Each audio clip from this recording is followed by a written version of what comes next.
Bienvenidos a Marquesina. Como cada semana, vamos a hablar de lo más destacado de la cinematografía nacional. Acompáñenme.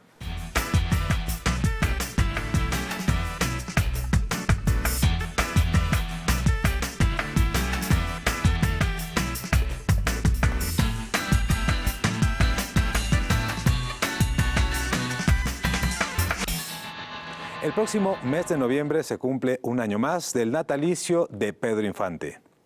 A propósito de esto, tuvimos la oportunidad de platicar con su hija, Lupita Infante, de la leyenda del cine mexicano.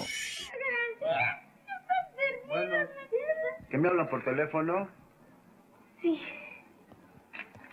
Y no me ande diciendo Juan Tenorio, Voy, qué carácter.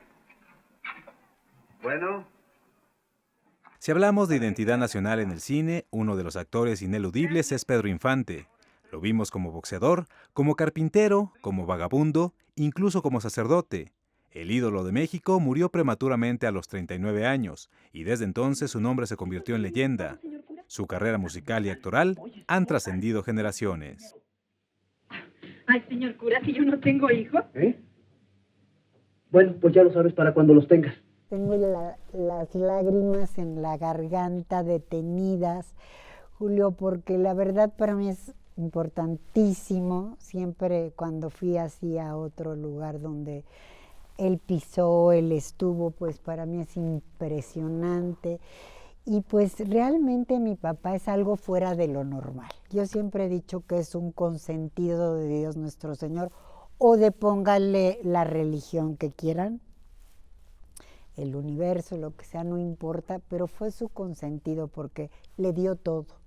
Carisma, voz, ser guapo, ser inteligente, coqueto, tantas cosas tan maravillosas.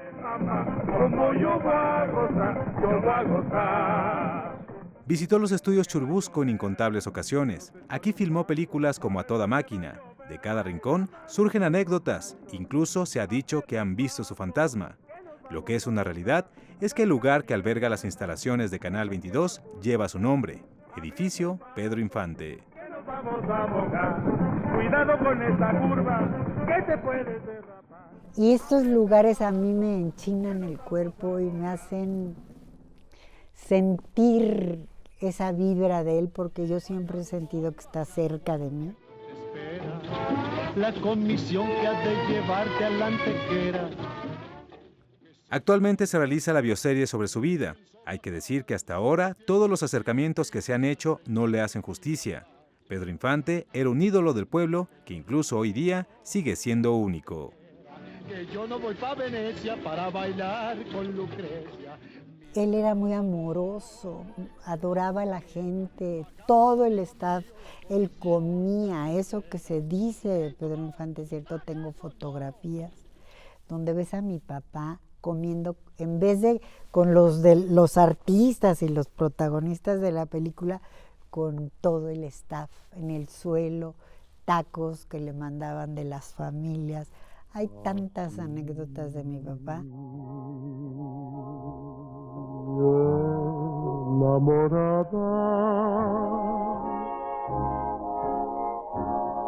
Entrégame tú. Este 18 de noviembre se cumplen 106 años de su natalicio. Esperan todo tipo de homenajes en su honor. Con luz en la mirada que ahuyente esa lágrima tuya. La película Día de Muertos ya está próxima a estrenarse. Este filme retrata todas las tradiciones que envuelven esta celebración. Siempre he creído que Día de Muertos, de José Medina, es una película que se sitúa en el contexto del temblor de 2017. Aborda la pérdida de los seres queridos de la protagonista, tomando como punto de partida la celebración de esta festividad. Ya pronto nos vamos a conocer. Yo creo que una de las cosas bien importantes que tiene el Día de Muertos es que es como el mexicano, como nosotros, decidimos no aceptar la muerte en realidad. Si lo piensas en un subtexto, pues nuestros muertos nunca se van, porque cada año van a regresar. Entonces no tenemos esa aceptación sobre realmente una pérdida, porque justo es lo que decimos, ¿no? La evasión de la muerte con risas y con fiesta, ¿no? No dejar ir a nuestros muertos, sino volverlos parte de una fiesta. Es un tema bastante interesante. No puedo hacer ni una sola máscara. Yo creo que las máscaras se murieron con mi papá.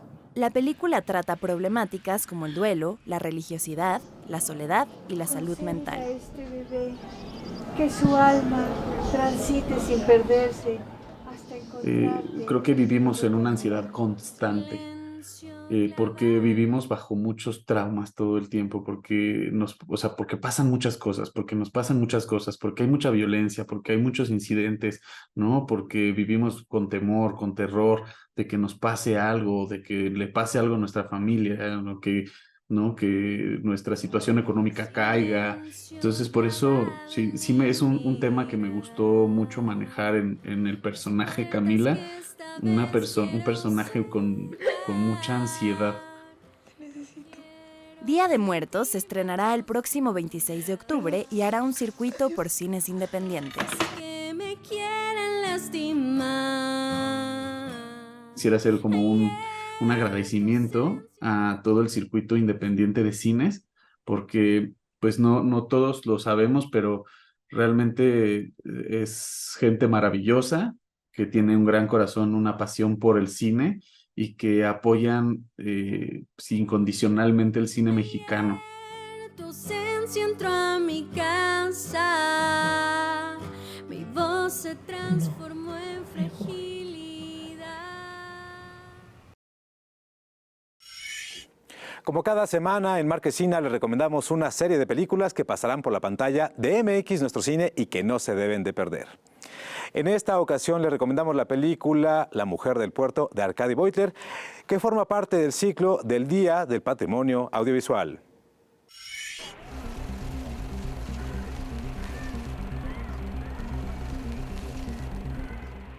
¿Cuándo quieres que vayamos a pasear?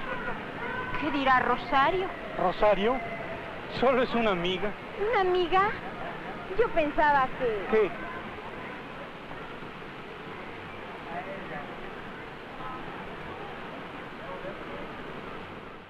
La Mujer del Puerto, de Arcadi Beutler, fue una película producida en la década de los 30 en nuestro país, durante la transición al cine sonoro. Cuenta la historia de Rosario, una joven caída en la desgracia después de la muerte de su padre, el engaño de su pareja, un intento de violación y las acusaciones de la gente quienes la creyeron responsable. Esto la lleva a huir al puerto de Veracruz, en donde se convierte en una trabajadora sexual.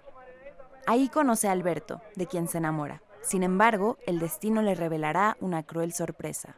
Atrácalo, vaya, Morena, dame un cigarrillo, venga, porque... Espiantache, hermano, no perdas el tiempo, vayamos. Vamos, vamos, muchachos, vamos.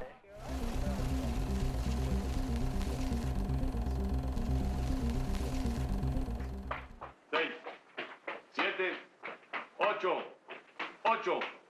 7, 6, 5. El Castillo de la Pureza, de Arturo Ripstein, está basada en la novela de 1964, La Carcajada del Gato, de Luis Espota, que a su vez se inspira en los hechos insólitos de abuso familiar sucedidos en los años 50 en nuestro país. Rafael Pérez Hernández mantuvo secuestrados a su esposa e hijos por más de 17 años, sin permitirles tener ningún contacto con el exterior debido a su fanatismo religioso, en la ahora conocida como Casa de los Macetones. El guión de esta película fue realizado por el mismo Ripstein en colaboración con José Emilio Pacheco. Y ahora en adelante Utopía estará siempre lejos de su hermano. Dormirá con la luz prendida. Y cuando yo salga a la calle se quedará encerrada en su cuarto. Las mujeres tienen la culpa de todo.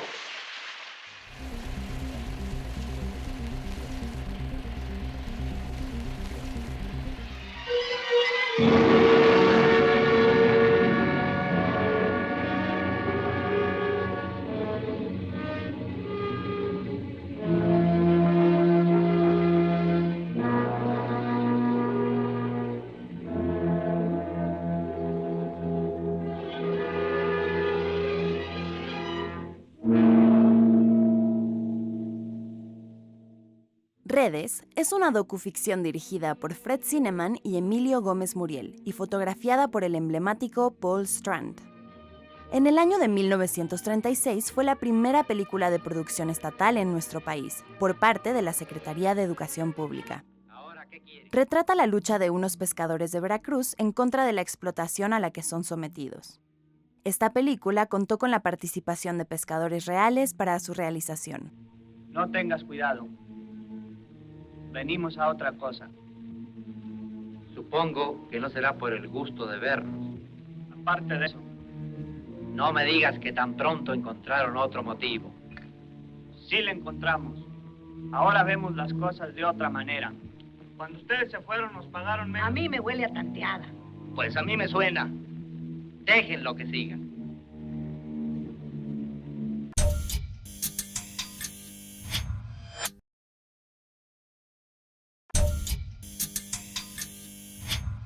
Ya estamos de vuelta y tenemos un gran invitado. Se trata de José Luis Saturno, director de la película La Melodía Torrencial. ¿Cómo estás, José Luis? Muy bien, muchísimas gracias por la invitación. Finalmente nos vemos en persona.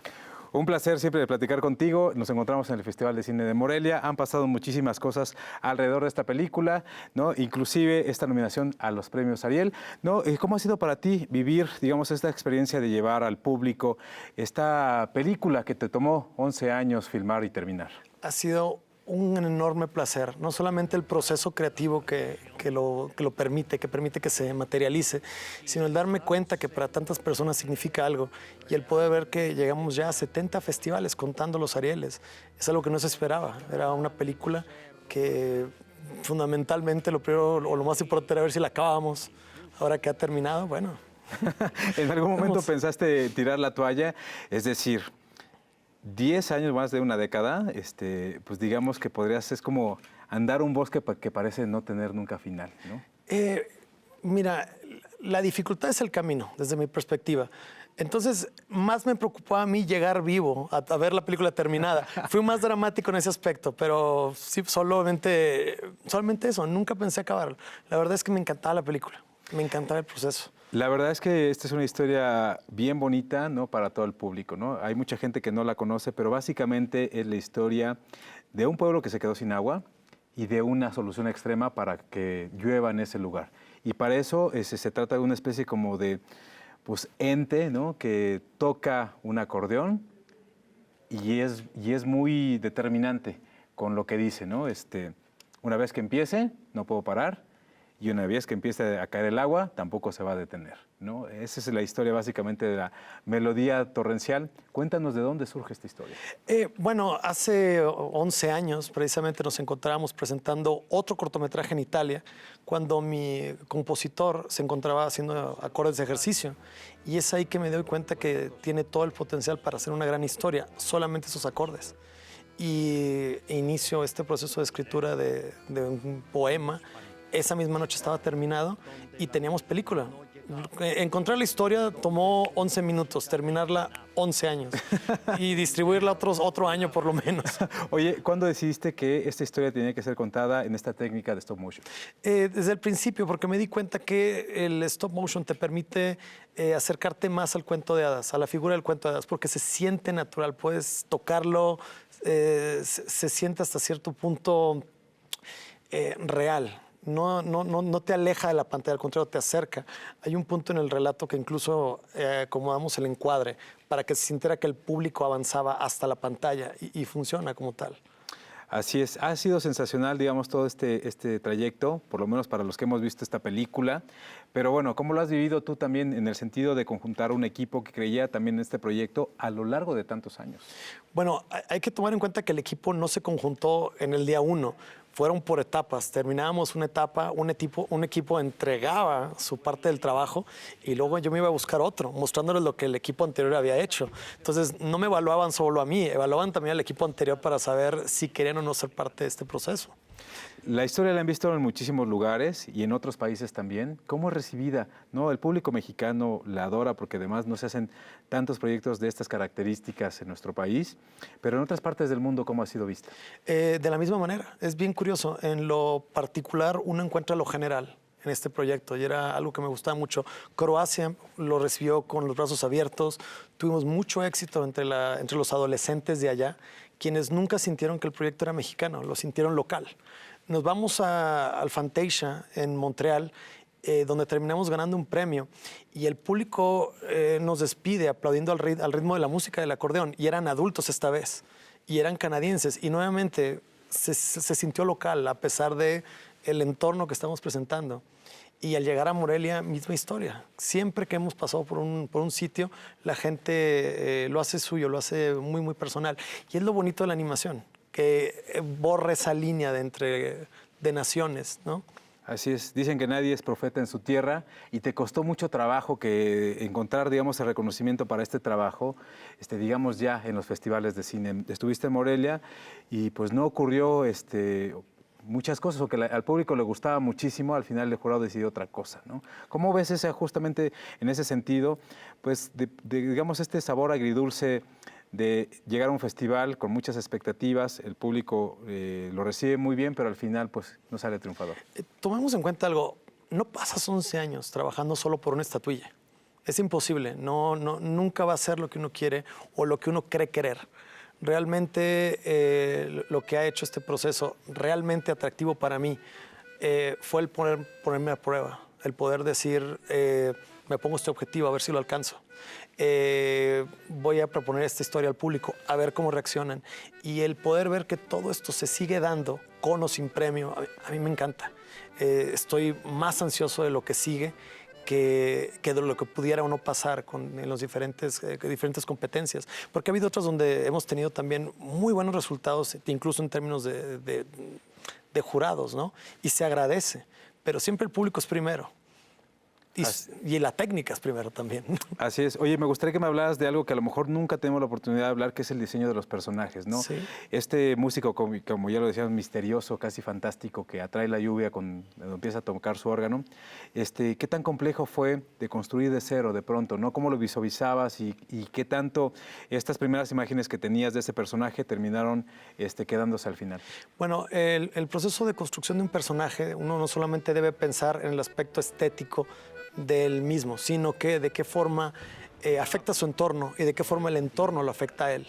Entonces el proceso de creación tenía que ver mucho con eso. Estamos hablando de un semidios con un gran poder que de alguna forma está atrapado en nuestro mundo. Entonces, para llevar a cabo su diseño, tenemos que buscar formas que reflejaran el hecho de que él está atrapado. Lo vemos en su forma de caminar, lo vemos en su forma de vestir, lo vemos en su falta de ojos, por ejemplo. Es un personaje que carece de algo que te vuelve realmente humano. Entonces, el proceso fue relativamente rápido. Yo creo que en 6 meses ya estábamos totalmente seguros hacia dónde íbamos con el proyecto, con el diseño, porque el guión estaba terminado. Tú naces en Torreón y te vas justamente de ese lugar para irte a vivir a Canadá. ¿Tú crees que hubieras podido hacer esta historia si te hubieras quedado en Torreón? Bueno, hay que tomar en cuenta que es un cuento de hadas lagunero. Era más bien lo difícil hubiera podido haber hecho esta historia sin haber crecido en Torreón, en un desierto, porque es un cuento de hadas sobre cambio climático, sobre resiliencia, y es algo que tenemos muchos los laguneros. Estamos orgullosos de haber de alguna forma resistido al desierto. Hay gente que dice que lo derrotamos, no es verdad, nunca derrotas al desierto, solamente lo sobrevives un día a la vez. Entonces, el irme a Canadá fue por una situación de necesidad educativa. Era el único sitio donde en ese momento había una carrera de animación fílmica con título universitario. Y esa coyuntura fue la ideal para mandarme a estudiar allá. Ya estás de vuelta en México y eres necio en este camino de la animación. Ya estás preparando un nuevo proyecto. Efectivamente, queremos ahora intentar buscar un largometraje. Es el proceso en lo que nos estamos concentrando. La idea es no solamente crear un gran proyecto como lo hicimos con la melodía torrencial, sino qué podemos dejar en el país, cuánto trabajo podemos generar, cuánta educación podemos crear. Queremos dejar algo más que solo una película. Las películas con el tiempo se pierden, se olvidan, pero el trabajo y la capacidad que uno de alguna manera le da a quienes participan en un proyecto cuando pueden alimentar a sus familias y darle educación a sus hijos, eso nos parece que es importante también y un elemento clave que buscamos traer a México.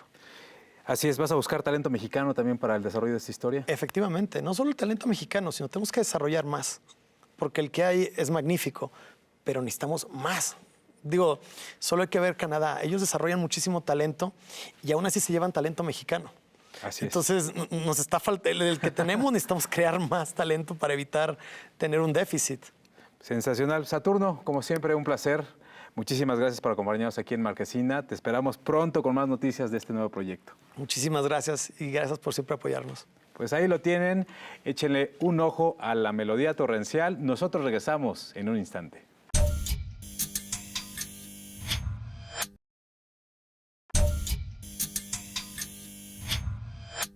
José B. Carles fue un pionero de la cinematografía nacional, destacando en el ámbito del sonido.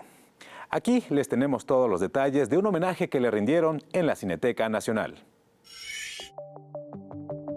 José B. Carles fue un destacado técnico mexicano que participó en las más emblemáticas películas del cine nacional, como Los Olvidados o El Ángel Exterminador, ambas dirigidas por Luis Buñuel. Fue pieza fundamental del desarrollo de la radio en México en sus inicios. Sus conocimientos técnicos lo colocaron como uno de los mayores especialistas. Paralelamente, el mundo del cine batallaba para proyectar las primeras películas sonoras. Pronto, este mundo fascinó al destacado ingeniero y decidió probar suerte en el séptimo arte. Por el niño.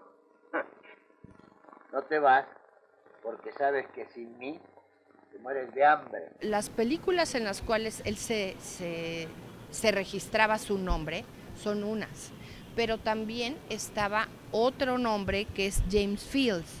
Era una empresa en la cual él trabajaba y bueno, el cúmulo de películas que hay es un número pues grande. Sus aportaciones sonoras al mundo son significativas. Construyó su propio aparato de sonido, introdujo el mixer remoto, el micrófono aéreo y realizó el primer playback del que se tiene registro en México. Sus conocimientos eran reconocidos en lugares tan lejanos como Rusia, a donde fue a impartir charlas acompañado por el cineasta Julio Bracho. Y hay algunas fotos que tenemos por ahí, recortes de periódico, parte informativo, que al final del día pues enmarcan, ¿no? todo lo que hoy les vamos a presentar.